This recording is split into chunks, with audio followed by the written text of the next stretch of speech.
Hearty whole cauliflower slow cooker dal. Winter is one of the best times to get creative in the kitchen, and what could be more comforting than this slow cooker whole cauliflower dal? To start, place your onion, garlic and ginger into the slow cooker. Then add your spices and aromatics: turmeric, cumin, garam masala, cinnamon and chilli.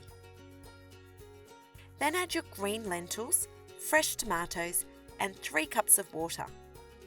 Give it a good stir so everything is evenly combined. Next, take your cauliflower and remove the outer leaves and trim the base. Then place the cauliflower on top of the lentil mixture. Pop the lid on and cook for about 4 hours on high or 6 hours on low, or until the lentils and the cauliflower are lovely and tender. Once that's ready, carefully remove the cauliflower and place it on a nearby plate. Then add your coconut milk and spinach to the dal.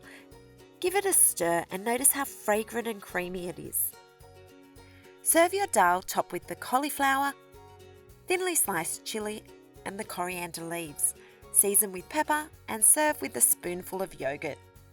A slow cooker makes this delicious dish easy.